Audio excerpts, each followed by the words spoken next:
Hello, and welcome to Travels with Tess. My name is Michael, and I am creating a channel.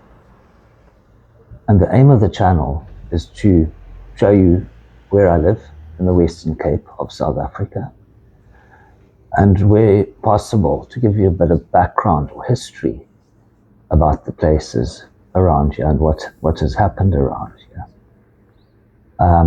Obviously, I can't always take my dog with me to certain places like nature reserves or game reserves or whatever, but I will try and take her to as many places as possible.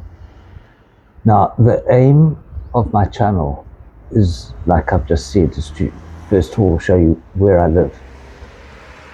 And this place that I live in, Kleinbai, Kleinbai, is just the Afrikaans word for small bay. And there's lots and lots of Kleinbais in the Western Cape. But I live very close. It's a small village that's very close to a town called Gansbaai, Gansbaai, which is Afrikaans again for Goose Bay. It would help, if you don't know this area, is just to look up on Google Maps, this whole layout. But in essence, we're about 120 kilometers southeast of Cape Town, heading directly in the same direction for Cape Agulhas, which is about another 60 kilometers to the southeast. Kleinbai is on a peninsula that juts out into the ocean in a southwesterly direction from Gansbaai. It's about 8 kilometers long. And the bay that we're sitting in is called Walker Bay. And Walker Bay is famous for whale watching and shark cage diving. Hermanus in particular is the most famous for whale watching because you can just stand on the land. Hermanus is situated on a mountain, and so the water gets very deep very quickly, and the whales can come very close from shore and do their breaching, the tail thumping, whatever else, all the tricks that whales do that people want to see. Whereas on my side of the peninsula, the water is quite shallow. It's probably quite far out to sea, only about 3, 4, 5 meters. And when it gets really rough here, you can see the waves breaking, the white water. So it's far too shallow. The whales can swim in the water close by, but all you see is this dark color floating at the top. Every now and then a spark comes out, showing you that it is actually a whale and not just something floating in the water. So Kleinbai is probably more famous internationally than locally, say here in South Africa, with tourists, because it's a day trip. Is to come from Cape Town or whatever and spend part of the day on one of the boats that goes out. And they're pretty big boats that go out here. They're all catamarans. The smallest carry just over 20 people, say with 250 horsepower motors, and the biggest carry 40 passengers, 4 300 horsepower motors. There's the sort of boats you see in Miami, not in South Africa. In this channel, what I want to do, like I say, is show you this part of the world, because it is internationally famous for the whale watching, the shark cage dive. You've also got all of the mountains here in the Western Cape.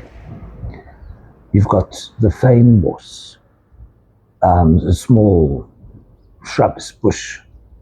That's part what they call the Cape Floral Kingdom. And is specific to the Western Cape. It's the smallest floral kingdom in the world with the greatest diversity in the world. So all of these things are drawing people as tourists to this part of the world. So that's my aim, is to show you what goes on here in my videos. But also I want to give you information, historical information. It doesn't matter where you come from in the world. Is what's happened in the past affects your life today. The good things that have come from the past, and there can also be not so good things or very bad things that affects your life. And so I want to take you back in history where I can as well, to explain to you why and what goes on in your day-to-day life, and how what's happened in the past has changed our lives locally or internationally. I also want to give you current information in South Africa from my perspective, is how I see things happening. Because a lot of things obviously are good in this country today, and there are a lot of things that are bad. And that's going to be in the perspective of the ANC, the political party that has been ruling this country since apartheid, which is basically for the last 30 years. As what has changed, what has become better, what has become worse.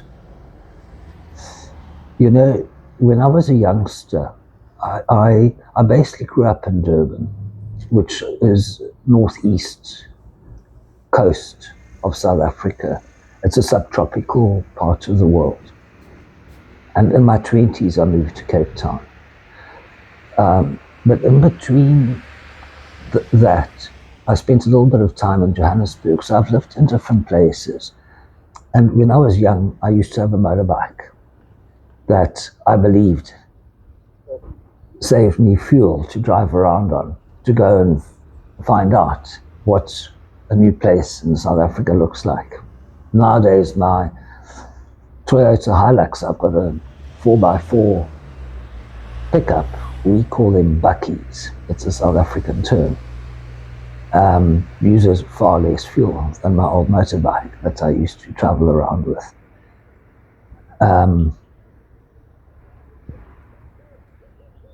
I always wanted to get to know the place that I'd moved to.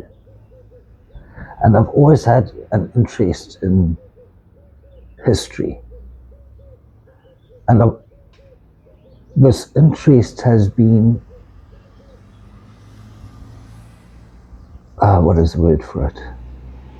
Heightened by a friendship that I made about the last decade, 12 years or so, with a person that I worked a little bit with. We both basically semi-retired at the same time, around the end of 2012 or 2013. When I got to know this chap, he was about 12 years my senior. He explained to me that his grandfather was born in London in 1850. So I said to him, what? That has to be impossible. So he explained the story to me. He said that in about 1910, his grandfather's first wife had died. So the grandfather was about 60 years old, and he married a much younger woman, and they had a second family. And Alan's father was one of those children. I know that there was a brother as well. And somewhere, I think in the late 1930s, Alan's father came to South Africa, and his uncle went to Australia. And then I think Alan's father only got married either at the end or after the Second World War. I'm not too sure. And Alan himself was born at the end of 1947. Now, Alan's grandfather died at the age of 95 in 1945, somewhere in Ural rural England, where he was living to escape the German bombing of the cities. But a stray bomb fell on the property that he was staying in and killed him. So Alan's grandfather managed to live till 95, and Alan's father retired to Port Alfred in the Eastern Cape of South Africa, only died at the age of 98, around 2010. And I said to Alan, just imagine if you could have sat around a table, your grandfather, your father, and yourself, and you could have told each other about all the things that had happened in your lives. Whose story would be the most interesting? And I put it to Alan that it would be his grandfather's stories. Because his grandfather, having been born in 1850, that was when the world was changing in a huge way. As steam power had been in factories and things, the Industrial Revolution for quite a long time. But it was really around 1850 that steam trains started being used to a large extent. And that changed travel within cities, within continents, because you could catch the train. Steam ships built out of steel came into play around 1850, that you didn't have to depend on the wind to move from one place by sea to another. The steam engines would take you there. And in the grandfather's life, he would have seen electricity being invented, telephones, radio, motor vehicles, aeroplanes. All things that absolutely, fundamentally changed people's lives physically. The biggest change is probably that a generation has ever seen in the world. Alan's father would have seen all of these inventions being refined, trains being made better, motor vehicles better, aeroplanes, etc., etc., television being introduced, and the jet commercial travel, the introduction of computers into the world. And that's really what Alan would have seen changing the most, is how computers have taken over our lives. And there's one very specific thing related to computers that's changed at the end of Alan's life, has changed everybody's life in the world to a major extent, and that's the cell phone, because of what it can do, smartphones. That's changed everybody in the world in the last 10 years or so. And so that's what I want to do with my stories, is try and take you back into the context of what was going on in the world at that time when certain things happened. Because that's really the only way that you can understand the impact that something had, is by going back to the period in which it happened. All right, let's leave it like that for the moment. The next video that I'm going to make, and I'm going to make a couple quite quickly, will be to introduce you to my dog, Tess. Thank you very much for watching.